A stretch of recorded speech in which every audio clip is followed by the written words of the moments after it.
우리 한번 인사하실까요? 사랑합니다. 잘 오셨습니다. 인사하겠습니다. 날씨가 많이 추워지고 있습니다. 그렇죠? 아침 저녁에는 너무 쌀쌀해서 정말 두텁게 입지 않고는 큰일 날 정도로 날씨가 갑자기 추워졌는데 우리 성도님들 늘 건강하시기를 축복합니다. 오늘 우리 함께 나눌 성경의 스토리는 종료주일과 관련된 스토리입니다. 종료주일, 우리가 고난주간이 시작되기 바로 직전 주일을 뭐라고 합니까? 종료주일이라고 하죠. 종료주일을 시작으로 고난주간이 시작되고, 고난주간 우리 성금요일, 보통 예수님 죽으신 금요일 밤, 이 성금요일을 지나서 우리가 그 다음 주를 부활주일로 삼습니다. 예배를 드리죠. 오늘은 특별히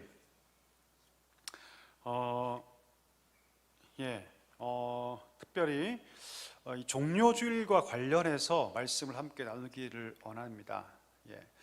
여러분 드라마 좋아하시죠? 다 압니다. 제가 드라마를 함부로 못 보는데 왜 안 보냐면 한 번 보면 끝까지 가야 되기 때문이죠. 그래서 드라마를 정말 함부로 못 봅니다. 특별히 누가 재밌다고 한 드라마는 보면 다 재밌어요 보통. 근데 1회를 보면 마지막 회까지 가야 되죠. 그렇죠? 오늘 이 종료주일 사건, 예수님께서 나귀를 타고 입성하신 이 사건을 우리가 드라마의 측면에서 한번 보기를 원하는데, 오늘 제목이 신성한 드라마의 7가지 측면. 신성한 드라마입니다. 근데 7가지 측면이 있다라고 얘기를 할 수 있는데요, 여러분 이 종료주일 사건, 예수님께서 나귀를 타시고 입성하신 사건은 몇 가지 특징이 있습니다. 첫 번째, 사복음서에 다 기록되어 있습니다. 사복음서에 다 기록됐다는 건 뭘 의미할까요? 중요한 사건이라는 거죠. 중요한 사건. 그리고 이것은 여러분 굉장히 예수님께서 디자인하십니다. 철저하게. 오늘 요한복음 보고 있지만 마태복음에 보면 어떻게 해서 그 나귀를 타고 가게 됐는가의 과정도 다 그려주고 있어요. 그렇죠? 벳세다 편 마을에 가셔서 예수님 제자를 보내셔서 그 제자를 통해서 나귀 새끼를 끌고 오셔서 타십니다. 그리고 그 과정 자체가 아주 기적적이죠. 뭐 돈을 주고 사는 것도 아니죠. 그렇죠? 예수님께서 주인이 쓰시겠다 하라 그러면 그 나귀 새끼 주인이 바로 내어줄 것이라고 말합니다. 이게 모든 과정이 아주 기적적이에요. 다시 말하면 하나님께서 역사하지 않고서는 불가능한 거죠. 이 모든 과정 하나하나가 우리 하나님께서 아주 고도로 디자인하신 그런 작품이라는 것을 알 수 있습니다. 그래서 여러분 드라마를 하기 위해서 가장 중요한 게 뭡니까? 감독이 있어요. 그렇죠? 감독이, 프로듀서, PD라고 얘기하는. 그럼 누가 PD입니까? 누가 PD입니까 여러분? 하나님이 PD세요. 하나님께서 이것을 디자인하셨다는 것이죠. 한번 읽어볼까요? 같이 읽겠습니다. 종료주일의 사건은 하나님이 편성하셨고 우리 구속의 이야기의 일부가 되도록 고안되었다.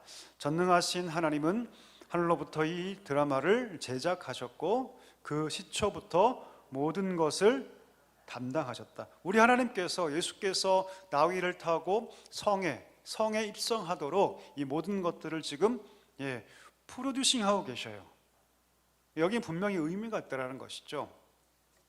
자, 이게 드라마의 한 측면입니다. 오늘 7가지 측면을 볼 텐데, 두 번째, 자, 드라마에는 여러분 시나리오가 있죠. 시나리오가 있습니다. 오늘 예수님께서 그 원본 시나리오에 철저하게 준하여 행동하시죠. 자, 그러면 오늘 시나리오의 원본은 어디 있을까요? 구약에 있어요. 스가랴 9장 9절 말씀. 스가랴 9장 9절 말씀에 뭐라고 기록되었냐면, 제가 읽어보겠습니다. 시온에 따라 크게 기뻐할지어다. 예루살렘에 따라 즐거이 부를지어다. 보라, 내 왕이 내게 임하시나니 그는 공의로우시며 구원을 베푸시며 겸손하여 나귀를 타시나니 나귀의 작은 것 곧 나귀 새끼니라 라고 스가랴가 예언하고 있습니다. 여기서 시온의 딸 혹은 예루살렘은 여러분 우리 모든 백성들을 의미합니다. 성도들을 의미하죠. 그들에게 하나님 선포하시는데 왕이 임할 것인데, 그 왕이 입성할 때 그는 겸손해서 뭘 타신다?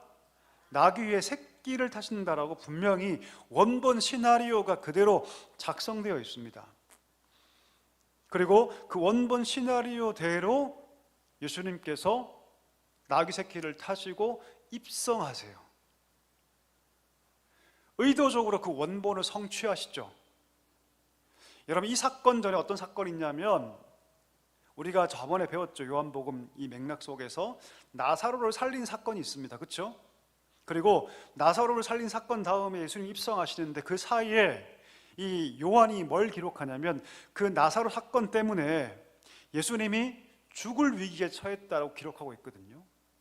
나사로가 살아서 돌아다님을 이 사건을 통해서 비로소 종교 지도자들이 예수님을 죽일 모의를 시작합니다. 그러니까 여러분, 나사로 부활 사건과 예수님 입성 사이에 그 얘기를 끼워넣으므로 지금 예수님께서 입성하시는 이 모든 일들이 지금 굉장히 위험스러운 상황 속에서 이루어진다는 것을 알 수 있죠. 자, 여러분, 내가 만약에 살해 위협을 받고 있어요. 그러면 여러분이라면 대놓고 입성하시겠어요? 몰래 들어가시겠어요? 몰래 들어가는 게 정상이죠. 근데 예수님께서는 일부러 이렇게 하십니다. 모든 사람이 자기에게 주목할 수 있는 상황 속에서 들어가세요. 더군다나 지금 어느 절기를 앞두고 있습니까? 어느 절기를? 6월절을 앞두고 있어요. 지금 여러분, 그러면 이 예루살렘에 대충 몇 명 정도 모였을까요? 평상시 10배 정도, 평상시 보통 18만 정도 사는데 6월절이 되면 3대 절기 중에 가장 큰 절기입니다. 예, 가장 큰 절기예요. 보통 이 절기가 되면 그 성 안에 몇 명 정도가 거주하냐면 200만 정도가 거주합니다. 그러니까 여러분, 거의 뭐 통로 하나를 지나갈 수 없을 정도로 사람이 빽빽히 들어진 그런 상태에서 예수님께서 일부러 스가랴의 그 왕의 예언을 정확하게 성취된 것을 보여주시기 위해서 자신이 유대 종교지도자들한테 굉장히 큰 살해 위협을 받고 있음에도 불구하고 그 200만 명이 넘는 사람들이 예수님을 못 볼 수 없도록, 다시 말하면 완전히 볼 수 있도록 스가랴 말씀을 100% 성취하는 모습을 보이시며 나귀 새끼를 타시고 그 성 정문으로 들어가신다는 것이죠. 철저하게 하나님께서 그려놓으신 구약의 원본 시나리오를 우리 예수님께서 명백하게 성취하고 걸어가시죠. 아까 제가 얘기했죠. 여러분, 마태복음 21장에 보니까 그러면 그 나귀 새끼를 어떻게 갖고 왔냐? 돈으로 샀냐? 아니면 애걸복걸했냐? 아니죠. 기적적으로 그 나귀 새끼를 가지고 옵니다. 주인이 쓰시겠다 하라. 뭐예요? 예수님 입성해. 그래서 그 새끼를 타시고 예수님께서 그 당시 명절을 지키기 위해서 온 수백만의 사람들이 누구도 볼 수 있도록, 못 볼 수가 없도록 그렇게 예수님께서 그 원본 시나리오에 철저하게 준하여서 입성을 하고 계십니다. 자, 세 번째 드라마 측면, 세 번째. 여러분, 드라마에 음악이 있습니까? 없습니까? 드라마에 음악이 없으면 드라마가 재밌을까요? 한번 나중에 영화 같은 거 음악 끄고 보세요. 엄청 재미없습니다. 공포영화 같은 거 보면 여러분, 음악이 없으면요 공포스럽지도 않아요. 멜로 영화 보면 여러분, 음악이 없으면요 전혀 슬프지 않습니다. 음악이 굉장히 중요하죠. 오늘 보니까 이 하나님께서 지금 만드신 이 장면에 음악이 있는데, 음악이 뭡니까? 음악이 뭡니까 여러분? 그들이 찬송합니다. 어떤 찬송합니까? 13절 보니까 호산나 호산나라고 막 찬송하죠. 찬송하리로다 주의 이름으로 오신 이여 곧 이스라엘의 왕이시여. 호산나. 호산나 뜻이 뭡니까 여러분? 호산나, 우리를 구원하소서, 이제 구원하소서, 이 시편 말씀에 있거든요. 이 호산나라는 말이 어디서 왔을까요? 어디서 왔냐면 여러분, 호세아라는 말 들어보셨습니까? 호세아 못 들어보셨어요 혹시? 집에 가셔서 꼭 한번 읽어보시기 바랍니다. 호세아 뜻이 뭡니까? 구원자란 뜻이에요. 구원하다는 뜻이에요. 이 호세아에서 온 같은 음가입니다. 나가 붙어서 우리를 구원하소서라는 뜻이에요 여러분. 우리를 구원하소서. 호산나 외쳤다는 건 뭐냐면 이 왕이 이제 입성해서 공식적으로 스가랴 9장 9절 말씀처럼 똑같이 그 모습 그대로 나귀를 타서 입성하심을 통해서 자신이 왕인 것을 모든 백성에게 알려주시고 이 모든 일들을 통해서 이제 우리가 뭐 할 것이다? 구원받을 것이다. 이것을 그들이 본능적으로 알았다는 것이죠. 그래서 뭐라 외칩니까? 호산나라고 외칩니다. 왕에게만 할 수 있는 말이죠. 예, 이 호산나란 말이 호세아란 말에서 왔습니다. 호산나 호산나, 우리를 구원하소서, 나를 구원하소서, 이제 구원하소서, 이런 뜻이에요.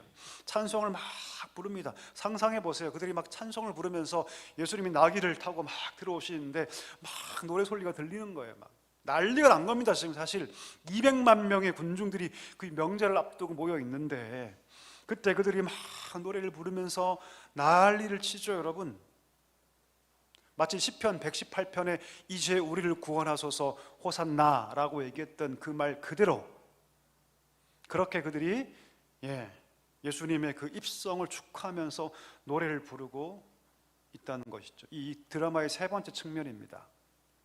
네 번째 측면, 드라마에 소품이 있습니까? 없습니까?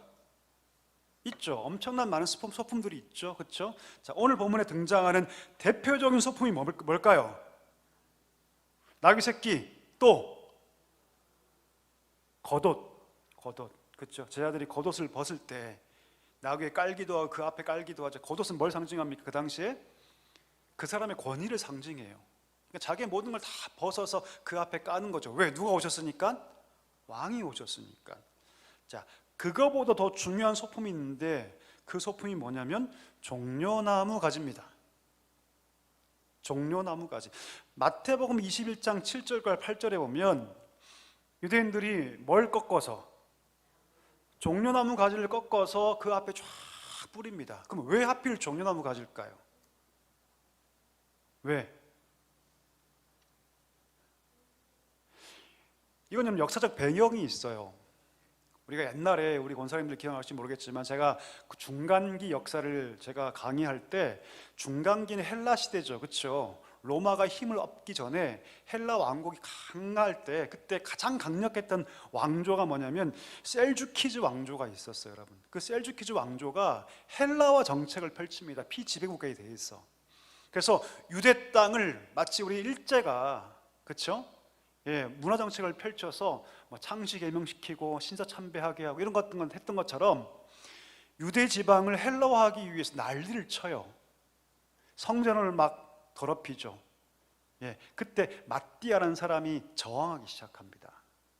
마띠아라는 사람이 저항하기 시작해요. 그리고 그 아버지 마띠아를 이어받아서 마카비라는 사람이 20년 가까이 저항운동을 펼쳐요. 누구를 대항해서? 셀주키즈 왕조, 헬라 제국의 가장 강대했던, 지금 유대 땅을 헬라화 시키려고 하고 있는 그들을 위해서 신앙의 이름으로 마카비 혁명을 일으킵니다. 몇 년 동안? 20년 동안. 성공을 해요. 성공을 합니다. 그래서 그들 가운데 세워졌던 왕조가 우리가 알고 있는 그 하스몬 왕가라고. 이 하스몬 왕가가 이 마카비 혁명, 그 하스몬은 누구냐? 마띠아, 그러니까 그 아버지의 이름이에요. 그러니까 마띠아의 아버지의 이름이 하스몬이거든요. 그러니까 마카비 혁명을 통해 20년 동안 성공한 다음에 하스몬 왕가가 세워지는데, 그때 그들이 승리를 서로 결의를 다지기 위해서 뭘 표식으로 삼았냐면 이 종려나무 가지를 표식으로 삼아요. 우린 승리할 거다. 마치 예수님 승천하신 다음에 물고기 모양을 통해서, 그렇죠? 익투스라고 들어보셨죠? 그렇죠? 주 예수 그리스도 하나님의 아들 머리끝자를 짜서 익투스라고 하지 않습니까? 그렇죠? 그와 똑같이 그 당시에 예수님 오시기 전이죠. 중간기 시절이죠. 그렇죠? 그때 20년간 그 마카비 혁명 시절에 그들이 승리를 다짐하고 승리를 상징하기 위해서 이 종려나무 심볼을 사용해요. 그때부터 여러분 이 종려나무 가지가 뭐가 되냐면 승리의 상징이 됩니다. 승리의 상징. 과거에 어쨌든 그 하스몬 왕가는 무너지거든요. 누구에게 무너집니까? 로마에게 무너져요. 로마에게 무너집니다. 근데 과거에 그 하스몬 왕가의 그 옛날에 그 헬라 제국을 이겼던 그 승리를 추억하면서 이제 이 왕이 오시면, 저 왕이 이제 오시면 그 옛날 우리가 그 하스몬 왕가 때 누렸던 그 평안함, 그것을 회복할 수 있을 거라는 기대감으로 그 당시에 사용했던 그 심볼, 종려나무 가지를 가지고 와서 그 앞에 깔았던 것이죠. 가장 중요한 소품이 뭐였습니까? 그래서 종려나무가지. 그래서 우리가 예수님 고난당하기 바로 직전 주일을 무슨 주일? 종려주일이라고 우리가 보통 얘기를 합니다. 여기에는 여러분 다분히 정치적인 의도가 깔려 있죠. 그렇죠? 야, 막 5천 명을 먹이시고 죽은 자를 일으키시고 바다 위를 걸으시고 했던 저 예수가 이제 입성해서 로마 정부를 다 무너뜨리고 왕이 되면 그 옛날 그 하스몬 왕가 시절에 우리가 누렸던 그 권력과 힘과 평화를 우리가 누릴 수 있다는 다분히 정치적인 의도가 이 소품에 깔려 있습니다. 다섯 번째, 여러분 드라마의 주인공만 있는 게 아니라 누구도 있습니까? 누구도 있어요, 여러분? 엑스트라도 있죠. 그러면 오늘 본문에 등장하는 엑스트라 누굽니까? 누구냐면 200만 명에 가까운 유대인들이에요. 자, 지금 절기가 무슨 절기 앞두고 있다고요? 어떤 절기? 유월절. 예, 유월절. 자, 유월절은 여러분 어디로부터의 해방을 기념하는 겁니까? 어느 왕조, 어느 나라부터? 애굽이죠, 애굽. 예, 430년간 종살이했던 그 애굽으로부터 탈출한 날. 물론 여기에는 구원사적 의미가 분명히 있지만 그걸 정식으로 바라보면 그 400년간 종살이했던 그 애굽으로부터 탈출한 날, 모세를 통해서 그것을 기념하는 절기가 뭡니까? 유월절이에요. 자, 유월절 바로 앞에 나귀를 타시고 스가 말씀을 그대로 성취하시면서 왕이 지금 들어오고 있다면 지금 그들이 뭘 생각하는 거예요? 저 왕을 통해서 그 옛날 애굽을 격파하고 우리가 출애굽했듯이 우리 민족이 시작됐듯이 그렇게 저 예수가 로마로부터 우리를 구원할 것이다 라는 강력한 기대감이 지금 유대인들이 지금 들끓고 있는 거예요, 여러분. 하필 유월절 앞이에요. 하필 유월절. 그런 사람이 지금 몇 명 모여 있다? 대략 200만 명이 지금 그 성 안에 모여 있는 거예요. 난리가 난 거죠, 여러분. 얼마나 그 성이 지금 들끓고 있는지를 여러분 생각해 보셔야 합니다. 근데 이들은 다 지금 엑스트라죠. 그렇죠? 그럼 왜 우리 하나님께서 하필 유월절 바로 직전에 예수님을 입성시키셨을까요? 그 옛날 모세가 했던 것처럼 그렇게 정치적으로 그들을 해방시키기 위해서? 아니에요. 그렇지 않습니다. 예수님이 누구신가 알리기 위해서, 유월절 어린 양인 것을 알리기 위해서. 그 옛날 어린 양의 피가 발라지면 유월 지나갔듯이, 넘어갔듯이 그렇게 예수 그리스도의 그 피의 공로를 알리시기 위해서 하나님께서 일부러 이 모든 드라마를 지으실 때 유월절을 택하신 거예요. 어떤 절기보다 모든 사람이 다 볼 수 있는 수백만이 운집해 있는 그런 상황 가운데 왕으로 자신을 보이시고, 정치적 왕이 아니라 어떻게 해요? 온 세상을 죄에서 구원할 진정한 왕으로서의 유월절 어린 양으로서의 자신을 보여주시기 위해서 우리 하나님께서 특별히 유월절 직전에 우리 예수님을 입성시키시는 거예요. 거긴 정치적 의도가 없습니다.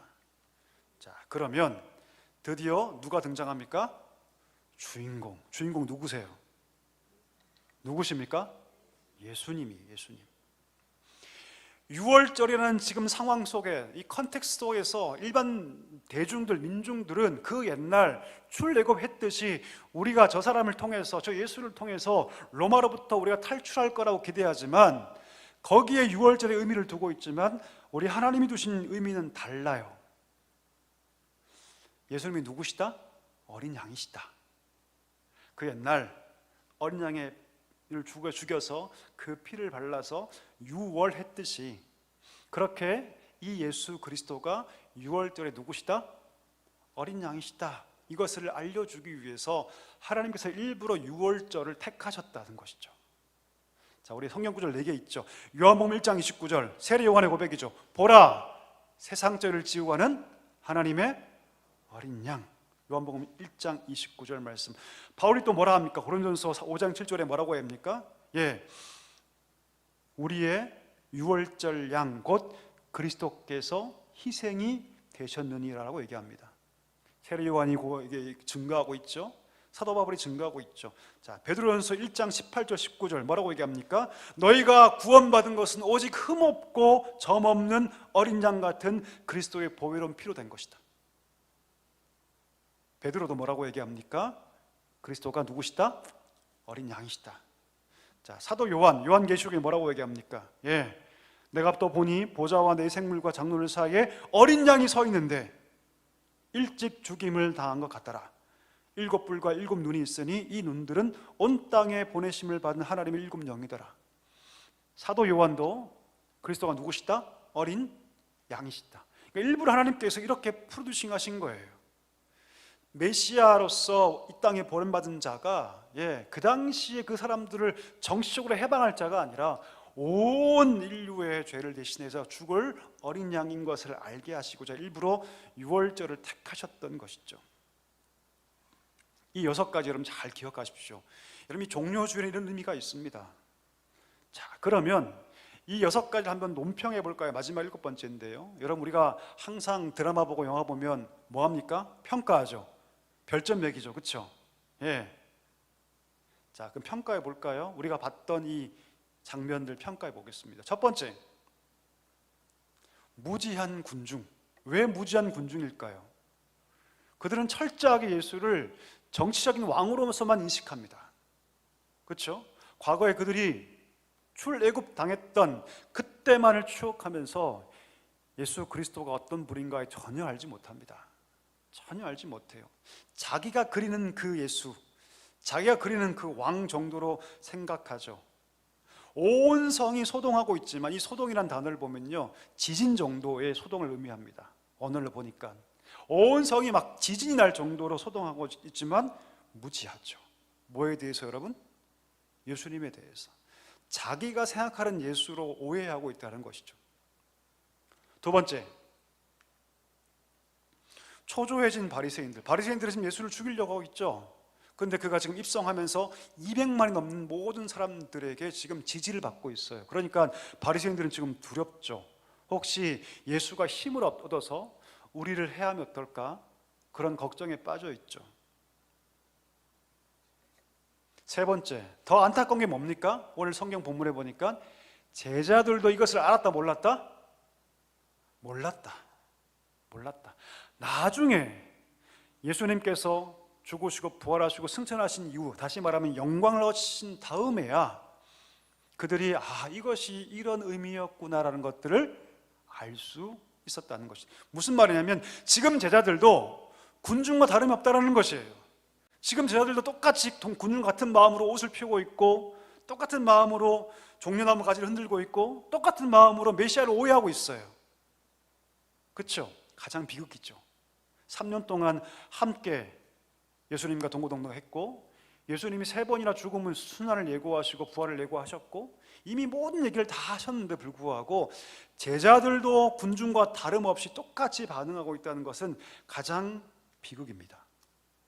가장 비극이에요. 우리 예수님께서 이 제자들을 버리지 않으시죠. 그리고 나중에 성령을 부어주시고 결국 이 모든 것들을 깨닫게 하시고 생각나게 하십니다. 누구를 통해서? 성령을 통해서. 말씀 그대로 성령이 오시면 이 모든 것들을 깨닫게 하실 것이다. 걱정하지 말아라. 기억나게 할 것이다. 걱정하지 말아라. 자, 마지막 4번째. 자, 깨우침을 받은 따르는 자들. 자, 하지만 나사로 사건을 본 다음에 12장 17절에 보니까 예수를 따라갔던 자들이 있었다라고 얘기를 합니다. 그 중에서도 예수님을 따라갔던 자들이 있었다라고 얘기를 하고 있습니다. 자, 정리할까요? 오늘 좀 빨리 끝날 텐데요. 여러분, 예수님의 이 종료 주일 입성하신 사건은요, 우리 하나님께서 고도로 디자인하신 사건입니다. 그냥 한 게 아니에요, 여러분. 특별히 우리 하나님께서 6월절 앞에 두시고 일부러 그 시간에 입성하게 하시며 스가랴 말씀을 100% 성취하심을 통해서 작은 아이 한 명까지 못 보지 않을 수 있도록, 다 볼 수 있도록 온전히 우리 하나님께서 이 모든 것 디자인하셨고 우리 예수님 순종하심으로 이 일을 이루셨다는 것이죠. 왜 하필 6월절이었습니까? 우리 예수님께서 어린 양이신 것을, 우리의 죄를 지고 죽는, 대속하는 어린 양으로서의 모습을 보여주기 위해서 일부러 하나님께서 6월절을 택하셔서 이 일들을 이루어 가신다. 여러분, 양은 털 깎을 때 말이 있습니까? 없습니까? 없죠. 그가 죽을 때 양들은 말하지 않습니다. 울지 않아요, 여러분. 그냥 죽습니다. 그 똑같이 입성하신 다음에 예수님께서 어린 양으로서 아무리 신문을 다 공격을 당하고 침뱉음을 당하고 매를 맞아도 우리 예수님 침묵하시죠. 그리고 그냥 잠잠히 그 사형장으로 끌려가시지 않습니까? 왜요? 여기서 언하기 시작하지 않습니까? 여기서 이 모든 민중들이 화를 내기 시작합니다. 분노하기 시작하죠. 이전에 같았던 그 큰 기대감들이 하루아침에 이 적개심으로 바뀌기 시작하죠. 그건 당연한 겁니다, 여러분. 왜요? 우리 예수님 지금 어떻게 입성하신 겁니까? 어린 양으로 입성하신 거거든요. 어린 양답게 예수님께 십자가를 향해서 담대히 걸어가셨다는 사실을 우리가 알 수 있습니다. 이 사건을 통해서 우리가 많은 것을 볼 수 있는데요, 특별히 우리가 조금 주목할 것은 무엇이냐면 제자들이 몰랐다는 거예요. 여러분. 제자들이 가장 가까이 있던, 군중들은 모를 수 있습니다. 예, 그렇죠? 근데 가장 가까이 있던 제자들이 몰랐다는 사실이 참 우리를 아프게 하는데요, 우리는 그러지 않았으면 좋겠습니다. 우리가 예수를 믿고 오랫동안 예수 신앙생활을 했다면 그 신앙생활답게 믿음의 걸음을 잘 걸어갈 수 있는 우리 모두가 되기를 간절히 소망합니다.